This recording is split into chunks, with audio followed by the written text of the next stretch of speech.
Hi, everyone. Welcome to A Way of God's Remembrance with Michael Hayes. This is presented by Awake to Love. I'm Lee here with Cindy. We're the volunteer Zoom hosts and so grateful that you are here. As a way of introduction, I will read Michael's words to bring clarity to the focus and format of this gathering.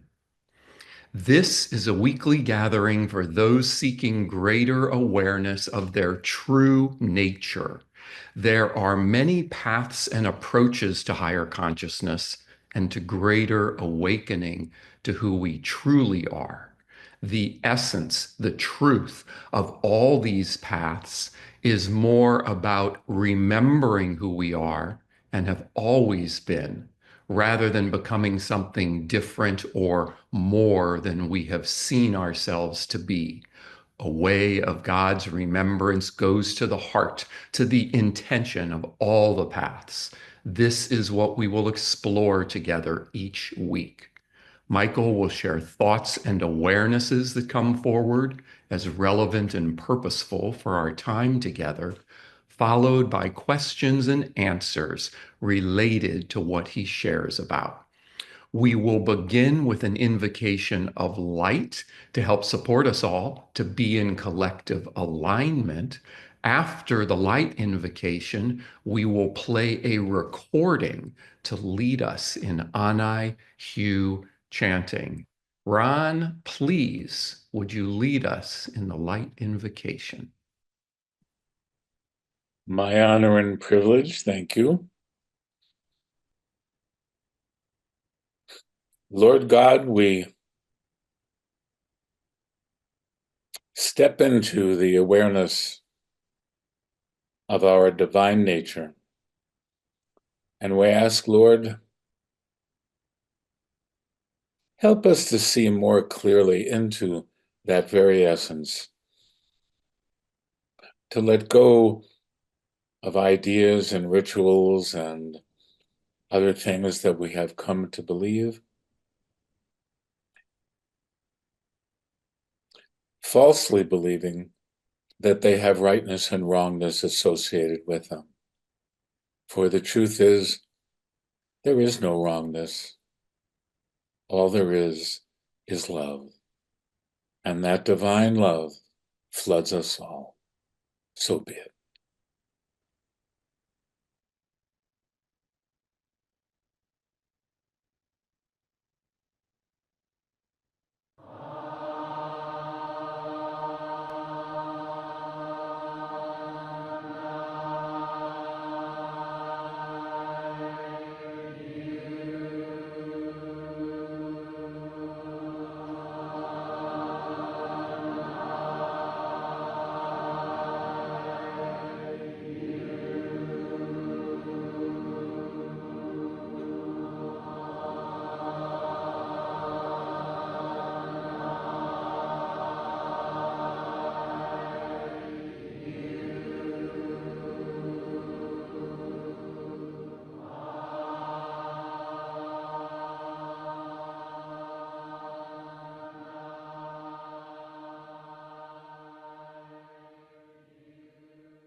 Hello, everyone.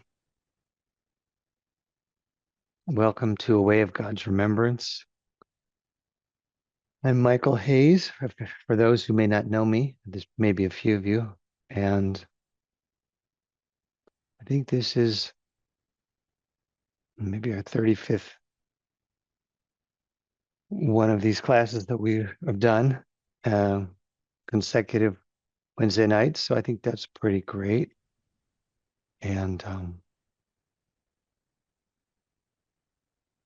we're going to be doing one more next week on the 18th, which will be with Alicia, my wife, and myself, and then um, the rest of December. Um, the 25th is Christmas, and New Year's, I guess New Year's Day. So and the following two. So we won't be doing calls on those Wednesdays, and then we will, if we have your email and your contact, we'll let you know what's going to be happening after the new year. It's not clearly determined yet. I think we'll be doing some more calls, but they very likely won't be so often. Okay. Just wanted to let you know that while I'm thinking of it, because I have a way of forgetting things when I do this.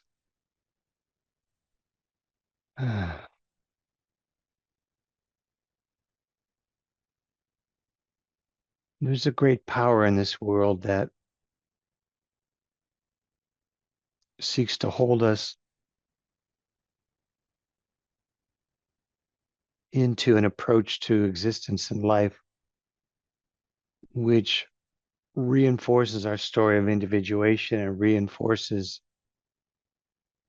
the outlook that we can hold as human beings very easily, which is that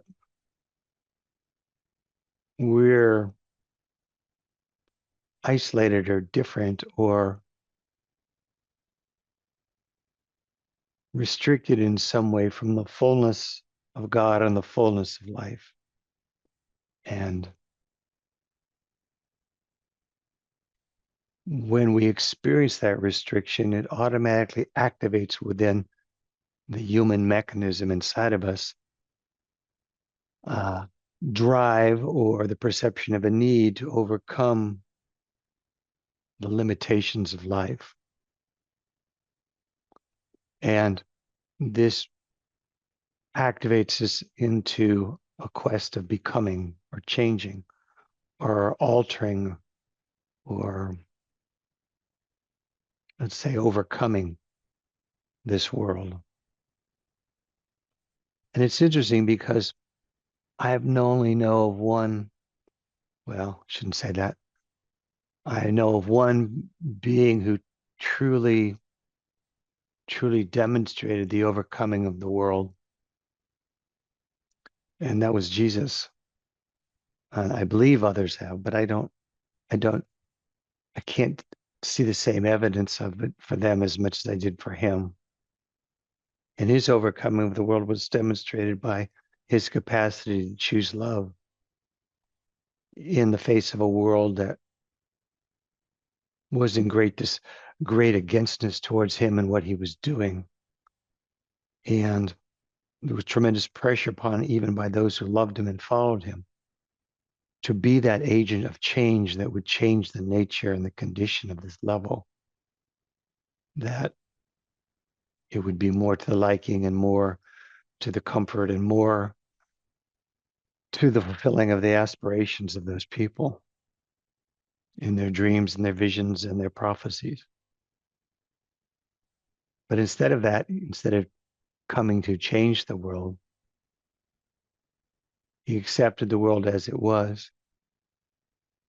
And even to the point where he gave himself over to it and to its effect and to its power, as so it seemed. And in doing that, that world then came against him in the ways that it knew how to do that. And even in the midst of all that, he did not abandon the loving in his consciousness, even to the point of his famous prayer of, "Oh Father, Forgive them, they know not what they do. Asking for God's grace to be upon even those who were persecuting him. And in that, he demonstrated the true power of the overcoming. The overcoming was not in changing the world or modifying the world or even improving the world. The overcoming was in fully being in cooperation with the way the world was working and allowing it to have its way and to love all of it regardless. And that's such an extraordinary thing he did. I've always been in awe of that. Always thought to myself, that would be a real stretch. I've been pretty forgiving of a lot of things, but that's a tough one. And I don't know that it's an impossibility, but it's certainly a challenge. And we come into this time, which traditionally is a time to celebrate his birth, though most of the studies would suggest he was probably born in the summer. The Romans wouldn't have called a census in the winter when it was so hard for people to travel. They would have done it probably in something like July. So, and the whole story was that his um, parents were traveling based upon a demand from the Romans that people had to return to their places so they could be counted. And so the story's a story. I think traditionally December 24th was Mithra's birthday, who was a big god in ancient times. It could have been some other god's time. It's very close to the winter solstice on December 21st, the shortest day of the year. So, regardless, it's a time of remembrance, and we make it so by how we relate to it. And so I'm suggesting we can have the Christ and the opportunity of the Christ and the blessings of the Christ fully available to us in every moment. The Christ Mass, or the celebration of this consciousness that is very connected to the extension of grace into the world and into all consciousness of the world, is entirely available to all of us, always. And the messaging he brought, a messaging of ascension and the possibility of ascension, was not a messaging that required us to change, required us to be better people. It was always a message of us recognizing the greater truth that God loves us entirely, totally as we are. And then God invites us to the truth that we are the children of God. And thus we can love as God loves. And as we love as God loves, our lives can be filled by God's presence. And then we, in a way, live as God would have us live. So it's a powerful time, a precious time, a time of sanctification. And it's not simply because it's Christmas, it's also Hanukkah, which is something I really recognize as a profound and beautiful way of celebrating the power of light and the power of God's presence as God moves in us and brings us grace and brings us support in and through tribulation. And I'm grateful in this time that each one of you is partaking in this process of opening yourself to this greater truth that the kingdom of heaven is at hand. The blessings already are. God is with us in our hearts and our homes. in and through all reality, from the greatest part of reality to the smallest. And that we are called, we are summoned into remembrance more than summoned into any form of necessary activation of activity. So let us know this truth, accept this truth, and surrender to this truth as it is so now and forevermore. And God bless us. Amen.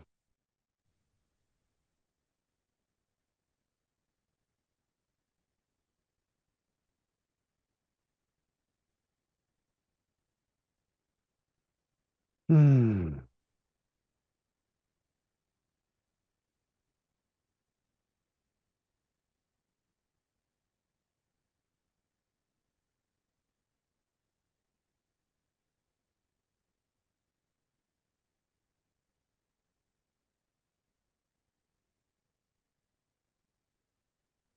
All right, and we're going to turn it over to Lee, and he's going to say a few words to us, and then we'll do some sharing if there's anybody who'd like to share. Thank you, Michael. This is guidelines for questions. Questions are to be about a way of God's remembrance and what Michael has shared. To ask a question, please raise your Zoom hand. You can find that by hovering near the bottom of your Zoom window. Click on the React button. A pop-up appears. Choose Raise Hand. Please also turn on your video for full participation. If you are on a low bandwidth connection and are unable to do that, so be it. Most important, and since so many of us have had the blessing of working with Michael over so many years for assistance in clearing so many things, this is not that. Please do not ask questions of a personal nature and do not ask Michael for assistance in clearing. Questions are to be for your benefit, the benefit of those of us gathered, and those who will participate via the archive. We ask that you look to the integrity of your intentions before asking a question of Michael, and thank you for your cooperation. For those who are new to this gathering, new via the archive, and as a reminder to us all, Michael is available throughout the week for personal questions, assistance in clearing, and as a way shower into greater remembrance via private sessions by phone, online, in person. Simply visit awaketolove.com and click on book an appointment to access Michael's calendar. And Cindy is going to place a link to that into the chat. Finally, here is the legal consent. By raising your hand and asking questions of Michael, you are giving full consent to Awake to Love to make the audio and video of this gathering, including your sharing, available as online archives for anyone to access. Please do not raise your hand and do not share unless you are in full agreement. Thank you. Michael, hands are manifesting. Oh, I see. Let me just see.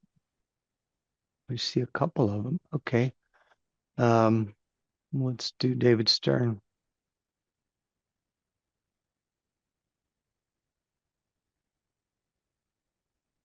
Hello, David. Hey, Michael, good to see you. Thank you, David. And light to your home and to the area, Malibu and all that. What's going Yeah, by is good. yeah. Mm. Um, a few things I wanted to talk about. It seems very special when you talk about coming into remembrance through the person of Jesus Christ. To me, that seems to be very powerful. Like, if you just think about going beyond an individuation, to me, that's very powerful too, but it seems a little different when you bring in the person of Jesus Christ to me. Um, and that to me, that's very precious. And I'll get into my main question by way of this. The other day, I was experiencing environmental negativity coming at me. I'm sure you're very familiar with that. We all are. And then it just dawned on me, this is temporary because it can feel very, a little overwhelming at the time. This isn't going to last. And it really helps kind of free me on some level, just coming into that realization. And because you were talking earlier about how this world wants to keep us trapped in kind of the individuation. And you've talked a lot about going beyond individuation, if I understand you correctly. And I've been wondering about, I guess, wanting to understand that better. Like, would it mean? Because you have these beings, right? Like the great archangels and the silent ones, they must have some individuation, apparently. And so I guess I want to understand better what that is, and also to have more experience of going beyond individuation into full remembrance. Okay. Well, when we as human beings, we have a level of identification with self. So what we're really freeing ourselves more than anything else is the identification with self. And when we're identified with the self, we're identified with the story of that self. We're identified with that self as connected to a form, and we're identified with what happens to this form, and that we equate to us as our reality. And when we're freeing ourselves from, let's say, the illusion of individuation, the illusion of individuality, we're in a strange way. As soon as I said we're freeing ourselves, the kind of a truth is we as this individual don't free ourselves from this individual. We surrender to the truth that of ourselves we can do nothing. If we're in the story, if I'm in the story of me, the story of that I'm this body and I'm what happens to this body, I'm going to be in a perpetual process of trying to improve, change, modify, rectify, escape the body, escape the individuation. But this identification with all this has always been fundamentally a choice that the soul has accepted to gain the experience of what it would be like to exist and operate in time and space and exist as an individuated form, in a sense, having an adventure experience within form. And so there is a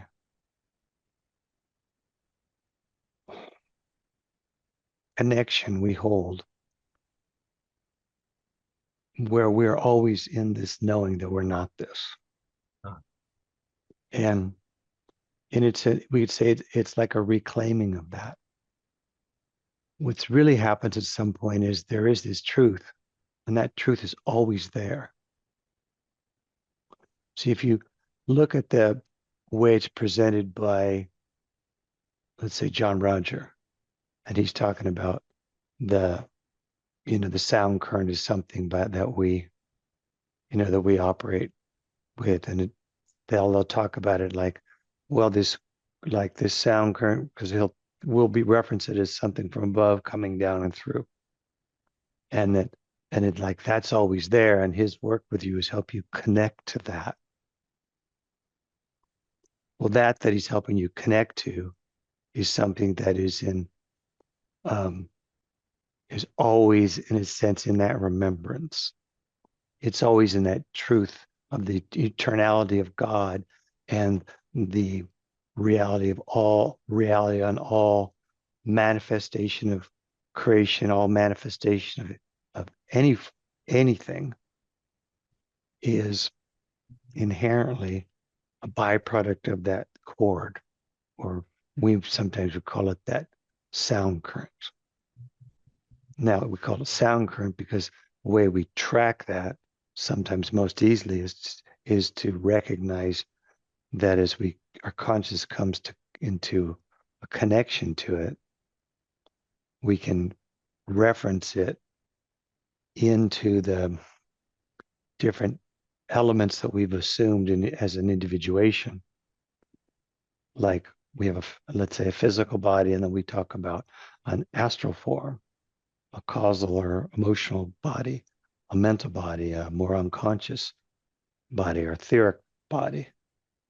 In a sense, it's like saying that is always in truth and always in the remembrance of God is relatable or approachable for us and embraceable for us more easily if we can, in a sense, bring our conscience into alignment with that. And one of the ways we can, in a sense, locate it is through sound that is present in each of the dimensions, and that it is knowable through that.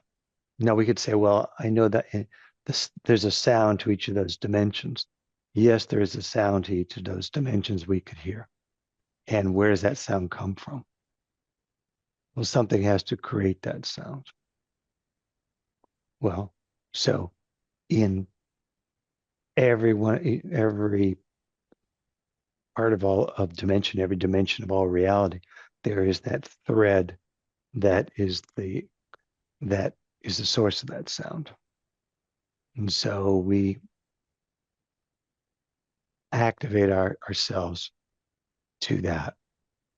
We bring ourselves into awareness of that through our meditation, through those processes. But more than anything else, we come into remembrance that we exist beyond that. See, we have this idea that, well, my soul came down into this world, so my soul is here. But it's more accurate to say, no, the soul is created by God. Like it's almost like God as a spirit then formulated itself into what we call the soul to then almost like to dive into this. And yet, if I were, let's say this was the soul, and I stick my hand into creation, maybe my finger is enough to give life to this form. But the reality, the me that is the soul, is still with God. And so eventually what we're doing is we're surrendering to this truth that the soul, that we are always one with God. We're coming back to that. Now you reference the thing about form. You say, well, but you're talking about these great archangels and the silent ones, these enormous consciousnesses that very much in many ways run all this for God. And you say, well, so but they have some form. They have, you can understand them better to understand that the individuation they have is not the individuation of form, it's the individuation of function. Mm. See, they fulfill a function. So think of us as fulfilling an intention of God. Like God created all of this, and then God wanted to have an individuated experience of it because the nature of what he created invited the experience or belief in individual existence. And so that that process of that was set up by God. And so we come into it as a fulfilling of God's purpose. Now, is that so? We could also say, so a great archangel is a fulfilling of a purpose of God. Yes. but you really think of them more as beingness than being. But because they don't think of themselves as separate. They don't have a sense of themselves as individuated. They are moved by an instruction or impulse of the intention of God, which is to fulfill a function. But they don't say, this is my function. They just fulfill that function. See, if you think of a tree, the tree is not necessarily sitting there saying, I'm a tree. Because I'm a tree, I'm going to grow leaves and I'm going to grow fruit. The tree just does tree. And so what we're saying is the tree doesn't develop an egoic sense of itself. What is the ego? It's a sense of separate existence. So the great archangels don't have a sense of separate existence. They are filled with purpose, filled with intention. And they exist as a fulfillment of that intention.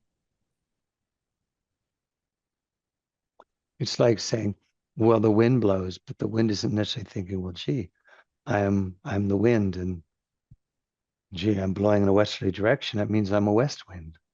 Or, gee, the combination of my engagement with the other parts of the world of form have created a turbulence, and now there's a tornado or a hurricane, so I'm a tornado. They may be, the wind might be involved in all that without ever coming to the identification of itself as that. Ultimately, we can come back to that same truth as the existence of ourselves as spirit. We come back to the reality of ourselves as function. So a way of God's remembrance is very much about coming back to that remembrance, the truth of us as a function of God. Like we are a manifestation of God's intent. And so very much as a great archangel would, or a silent one would, or a god of one of the higher realms would, they would just be about their father's business, as Jesus said about himself, which was to be a manifestation of functionality. So if you can understand from that point of view, you can better understand what I've been talking about. Yeah, I appreciate that. And I started thinking about Jesus in those terms when you mentioned, and you mentioned that, that he was, um, as you've said many times in these sessions, that the Father is doing the work through me. It's not me doing it. Mhm. Yeah, his function was to allow that which was pure function to operate through him, even though he had taken on form, and to maintain form, to maintain this and to participate in all this, there was always going to be a byproduct of taking form like this, which is um, to formulate a sense of identification with that form, Mm. and yet to surrender to the functionality of his purpose, the functionality of God's purpose for him, to such an extent that he would, in a sense, give over all that. And if he still existed or coexisted with that was with the form that had that sense of separate existence. In the Garden of Gethsemane, oh Father, if this cup can pass from me, let it be so in there, but nevertheless thy will be done. So he put the function over form. In many ways, our surrendering to the truth of that and the willingness to live from that is the transcendence.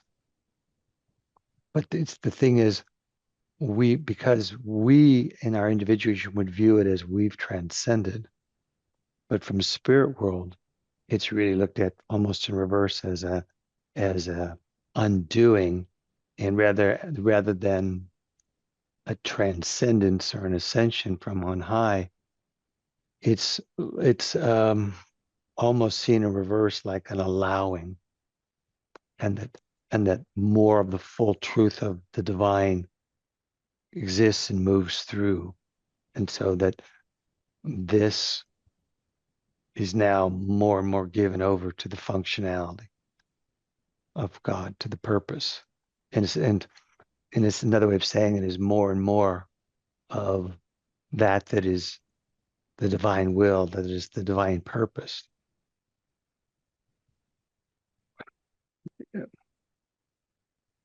is made available through this form. When they describe Jesus in the Gospel of John, it just when they begin the Gospel of John, it says, "In the beginning was the Word, and the Word was with God, and the Word was God." So he's talking about, and then the Word came and dwelt among us. So he'd say, so that Word is the function of God. The Word is the function by which God made all things. If you look at even in Genesis, and God spoke, and let there be light, and then all things came from that. So the Word is that was the power to make all things come into tangibility. And the Word, that power to make all things tangible, came and dwelt among us. It's saying it came in, took up residence in form, and joined in the dance or the play of form. But it was not seduced or overcome or entranced by the power and the story of this creation to create this forgetfulness. It came in with the remembrance. And with that remembrance, it was able to activate remembrance in other consciousness wherever it went. Would you say that? Whatever it Oh, did. go ahead. No, you go ahead. Because I've been hearing inwardly for a while is the perfect love of Jesus Christ, something that JR talked about. And I was thinking, because I'm interested in keys for me and for all of us gathered to come more into that, becoming the purpose and less of the identifying Yeah. form. Yeah. So the word they use will get you in trouble is becoming. You don't become the purpose. You Yeah. realize it. Okay. You see with real eyes. You realize it. You see with real eyes. You see from the spirit. And with that, you know the Father and I are one. You truly let go and let God. And in that letting go and letting God, you not only know it, you are it. You are the one made manifest. When Jesus said the Father and I are one, he was indicating that he had let go and the individual identity was gone. And he had the knowing of that he was not simply a servant of God, but God's servant.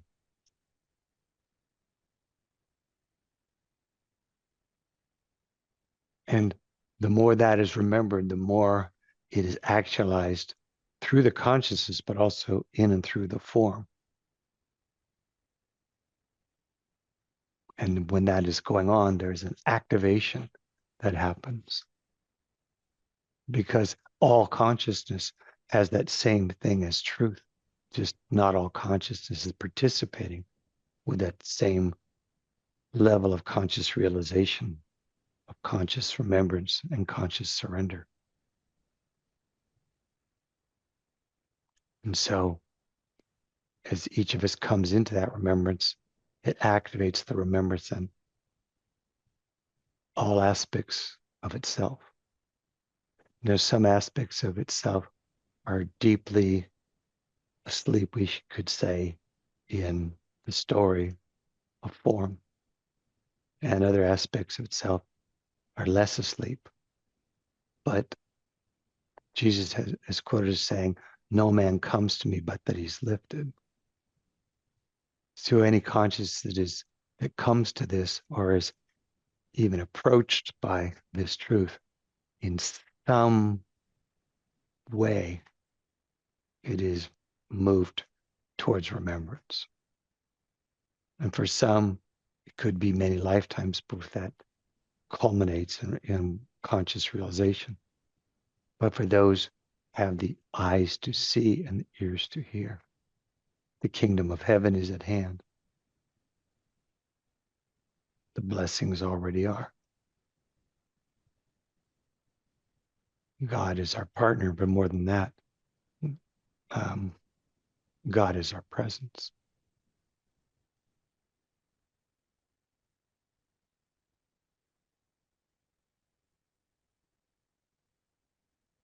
Bless you, David. Thank you. Thank you. That's wonderful. Thank you, Michael. I really can't see any hands. I can't see the people. So I thought I saw Soti, but I don't see her now.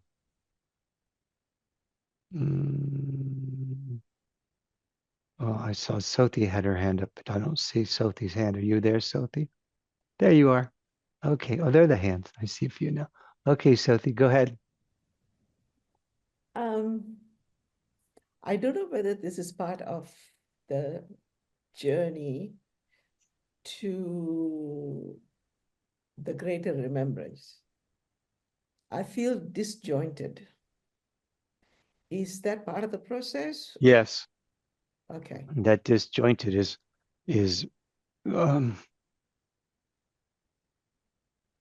if we think of ourselves as in a sense living a fabrication, like we're living a lie. And it's not a bad thing because we chose into it. When we're born, we still have that remembrance of ourself coming out of the spirit. Even if we're coming out of a lower level, we still have that remembrance that we're soul, which is always in connection in some part to God. Then we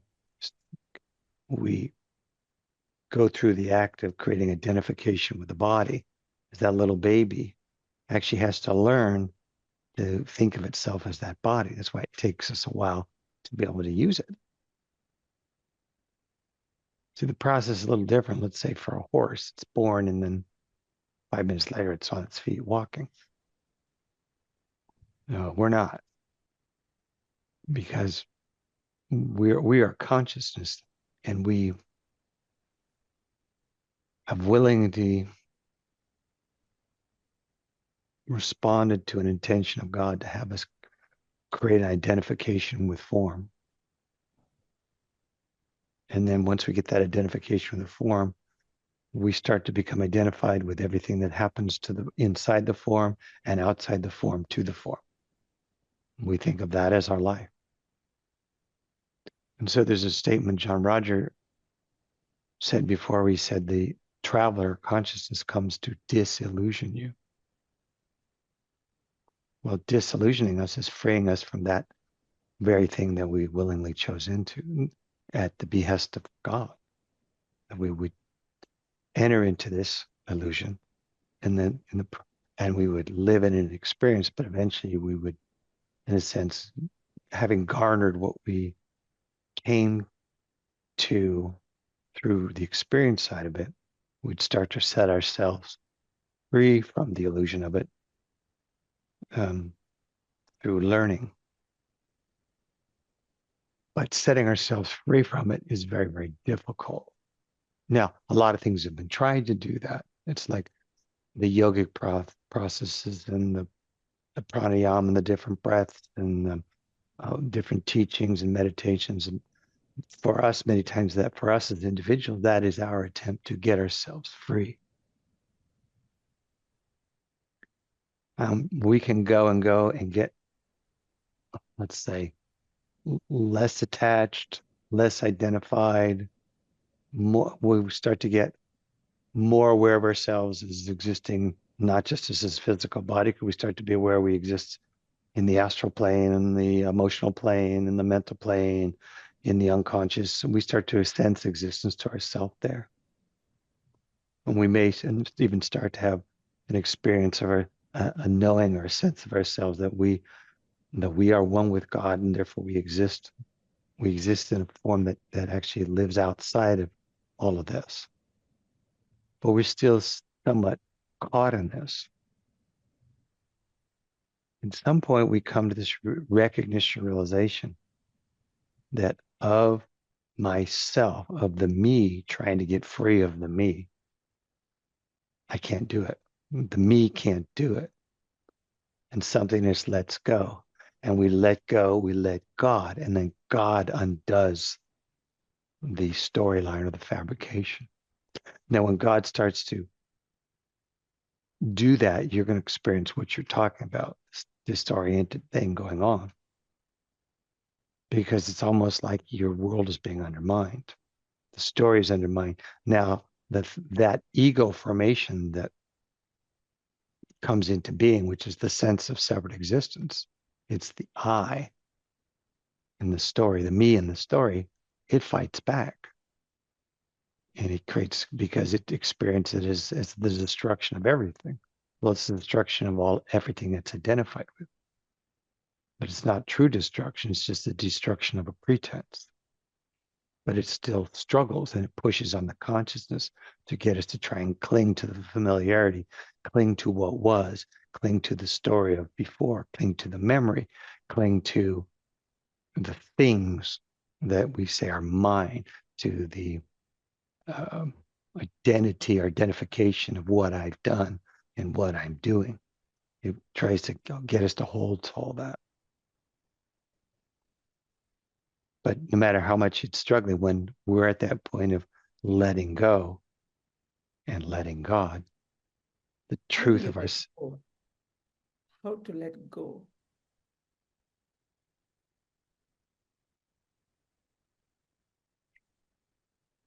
how to let go.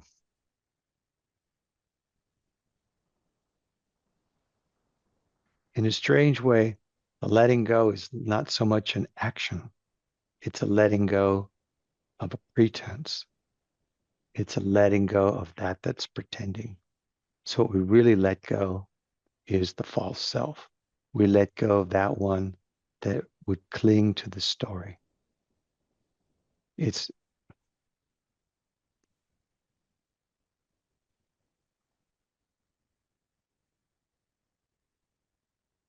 not letting go of this world.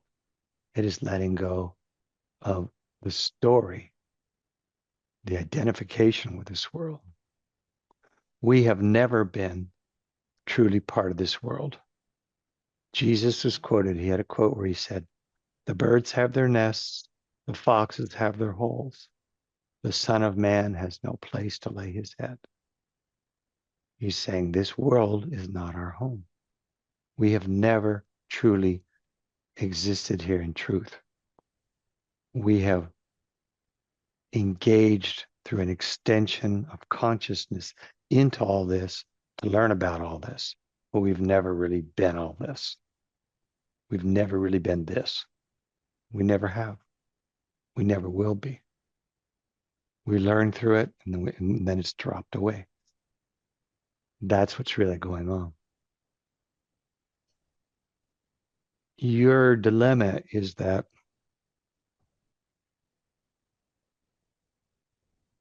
the spirit is calling itself back into itself.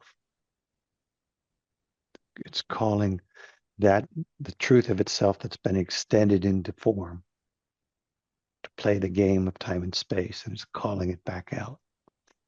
And there's a catharsis that happens in the consciousness struggle, because it's not simply that the ego of this life, for all the existences we've had in time and space, which goes back for most of us many eons of time. I mean, if you could see the amount of it, you'd be staggered how long this process has been going on. And that, in a sense, spirit has extended itself as a stream that has that has been a succession of form. And there's a storyline in that stream about it, about all the engagements in form. And the term that I use is the one that I got with JR. That's something I looked at with JR in my work with him years ago. It's not anything we talked about to other people that I'm aware of, because I really didn't have it, because he was the only person I was really working with that really mattered at that point. That has changed. There's a lot of people coming where it makes a difference. So I'm talking about it. So his name for it was the solic ego. And that struggles. And here's a way to think of it, Sothi. You're looking at me, looking at through the screen, and you have a sense of yourself existing, let's say back in through your eyes, through your head, as a sense of who you are looking at me. And so another way of saying it is you are defined in how you relate to reality as existing in this form and relating from this form. And so then that's like saying that's showing that you're trapped in the illusion of space. But the reality is your consciousness, and as consciousness, you're not restricted to this at all. Now we know that because we soul travel, and you go to bed at night, and go, yeah, I wasn't at all aware of my head. I was in some other place doing something. Well, because we're consciousness. And so being consciousness, you're not restricted by that. And because you're not restricted to this body and this form, you're also not restricted to the storyline that this body would say is your truth. All the things that have happened to that body didn't happen to you. They happened to that body. But you've never been that body. You've used that body in service to a divine purpose, but you've never been that body. So that's why it's called a way of God's remembrance. It's coming to the remembrance of, oh, I'm the one that's used that body. I'm part of God that's used that form to fulfill a purpose of the divine. And since I'm one with God, that's what's really to fulfill divine purpose, which is also my purpose. So if we're going to use the word me in that sense, well, I'm Father and I are one, as Jesus said. We're all fulfilling divine purpose. That being the case, the kingdom of heaven is at hand. The blessings already means you're already one with God. You're just catching up to that. You're just coming back to remembrance of that. But because we identify ourselves spatially, we tend to think of our movement of consciousness is as we tend to think of it and visualize it as like a movement, like I went up into it, or I had to free myself from the body. You just had to free yourself from the illusion of oneness with the body. But you've never been the body. You never will be the body. None of us will ever be the body. It's just a game that's been going on.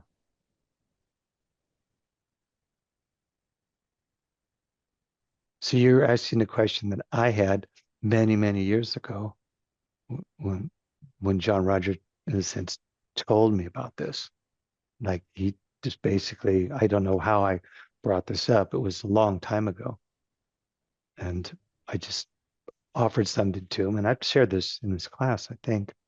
And his response was, when something is ordained by God, it must happen. Which is really just saying, if God's decided to extricate that aspect of itself from the illusions of time and space, and has decided to extricate that aspect of itself that's been working and learning through that form, this form, it's going to happen. And as he said to me, and the only question is, how long will it take? And of course, my response is just like you're asking, what do I do? And his response is, that's exactly the wrong approach. The less you do about it, the faster it will happen. Because as long as we're in that mindset of, I've got to do this, that's the thing. That I that is the doer and thinks it's going to do this is the thing that has to be released. So to allow this to happen more easily and more quickly. But eventually it's going to happen because it's already done. I think I have this thing that I'm the one who's putting the body in the line, doing SCs, um, you know. Yeah. I Well, know, you but could God say is it the that way. part that sort of Yeah, wants. of course. Well, you can continue that and the semantics of that, but it's not the truth. It is not the truth. The truth of reality is that none of us is that. That's why they talk about it as illusion, as Maya, as a dream. The yogis and the masters of India call it the Maya, which is kind of like the dream, the illusion. Because when they came back into remembrance, they realized, oh, it was all a dream. That's a good analogy for it, a dream. So let go, let God. God is love. That's a huge key. When you really come into the remembrance, the one thing you will likely know is that God is love, and you'll know that it'll be there as something you always know. It is the ultimate truth. Okay, I'll try. You try or let go and let God do it. Yeah, that's what I meant. Yeah, I'll, yeah, I'll try letting go and letting God. yeah, yeah. I Okay, mean, that's what we're talking about here. Thank you, Sophie. thank you. Thanks a lot. Let's see. I see another hand there, Elizabeth McGlynn.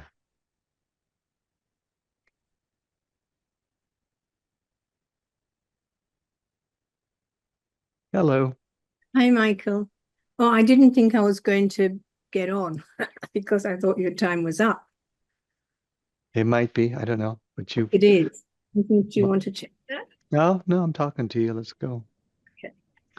I'm not even sure what my question is anymore. When I come onto your talks, I don't seem to use my mind very much. In fact, sometimes I actually really wonder where it went because I'm either unconscious, I just get up in the morning and I do my life and I do whatever spiritual work I do when I'm out, when I'm home. And when you were talking to David, I have a very simple mind, but for some reason I really understood, or to whatever level I did, I understood what you were talking about. But if I had to actually express that, I would have no idea how to do that at all. And that last statement you said about God is love, that's been the thing for me that I keep moving toward. Of myself, I can do nothing. I think I really get that. I can't do anything. And so I think my question is, I feel like I'm walking around really not knowing what I'm doing, not knowing what I'm doing.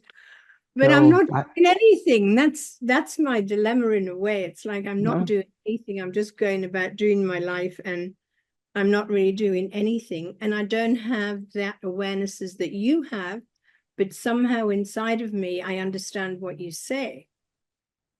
Well, that's the important thing. It's something and you knows the truth of it because you are existing and experiencing that as everybody on this call is existing and experiencing what I'm talking about. And what happens is we come into the remembrance, and when we remember, we know it. It's like we remember ourselves. We remember ourselves to the Spirit. We remember ourselves to the body of God, the body of Christ. Whatever term we use, we come back to this truth of what is always so. This is not unusual.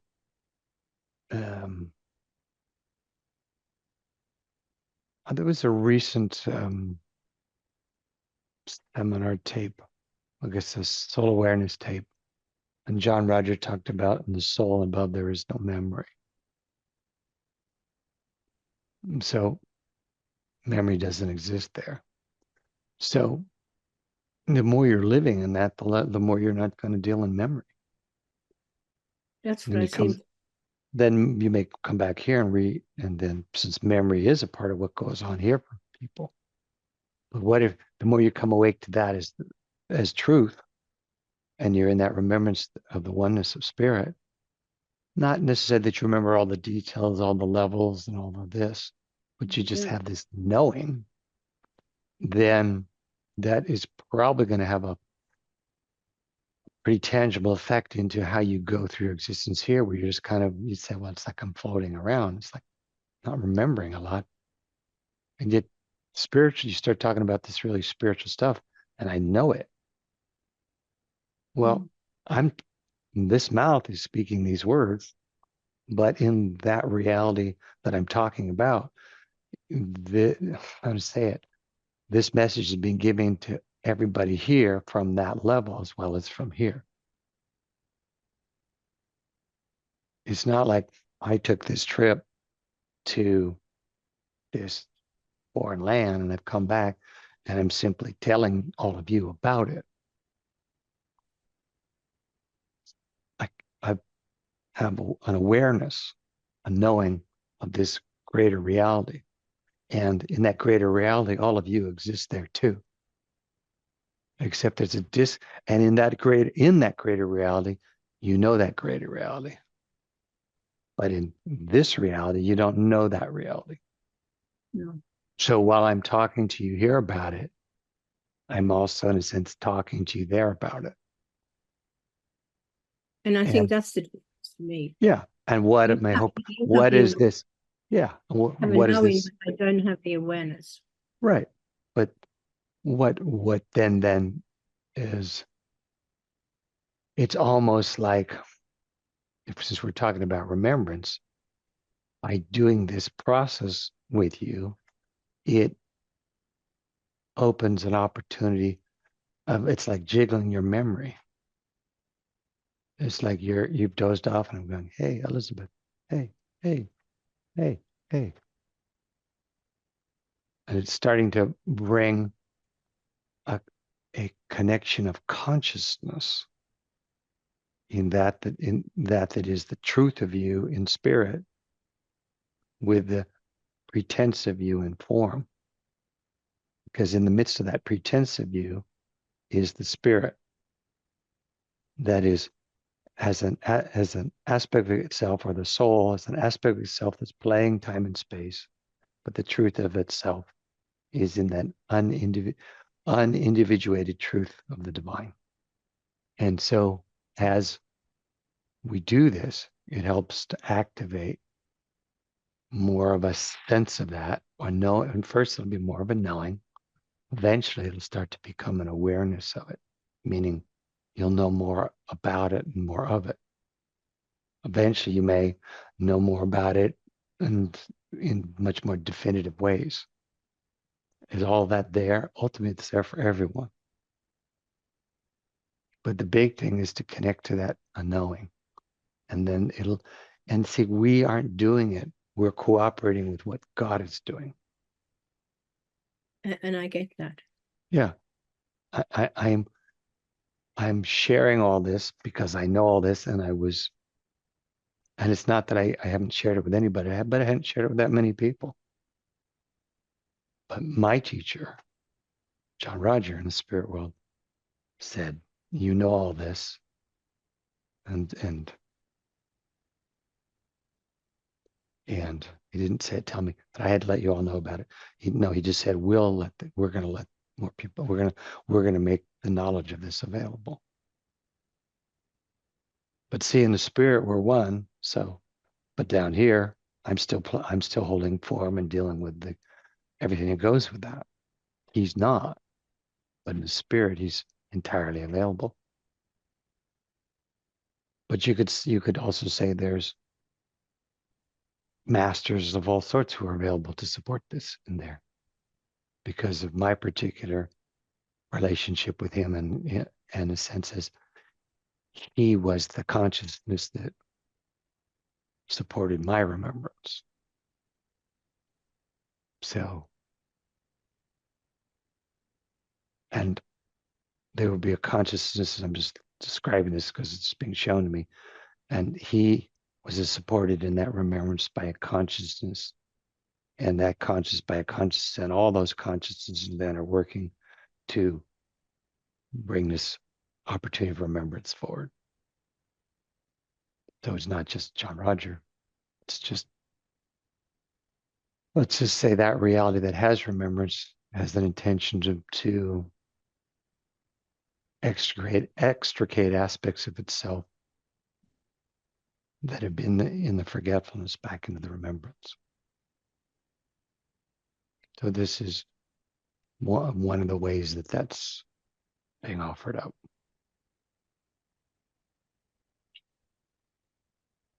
Thank you, Michael. And I'm so You're welcome. grateful for you. And the work you do is beautiful. And lots of love and light to you. Well, thank you. I'm glad I can support others. It is a joy for me to experience remembrance happening in other consciousness. It's strangely the one thing that I still can look to as a worthwhile of being in the world. But that's probably just because that's the purposefulness of where I find myself, not by a goal or intentions, just how it came to be. Love you, Elizabeth. We are all blessed. Thank you. Thank you. Thank you. And don't worry, anything I have, you already have. I'm just hoping that you can remember, and then we'll just have a big party. Thank you. God bless. All right. Love you all. All right. Let's say a blessing and call it a night. Dearest Lord, thank you for extending your presence and your loving to each of us, and bringing us that much closer to the truth of our oneness with you, our remembrance of our togetherness, and the completeness, and the unification of consciousness that you offer each of us at all times. We thank you for the Christ and Jesus and all the particular blessings it has brought to those consciousness that still play in the dimensions of time and space, that they might have greater availability to this remembrance. We offer ourselves over as instruments of this purpose, as ambassadors of your purpose and your plan. And in this moment, we offer our thanks, and we sacrifice those illusions and those attractions and attachments that would blind us and block us from the truth. And we go free. Amen. Bless you. Thank you all. Thank you for coming. And Merry Christmas to all of you.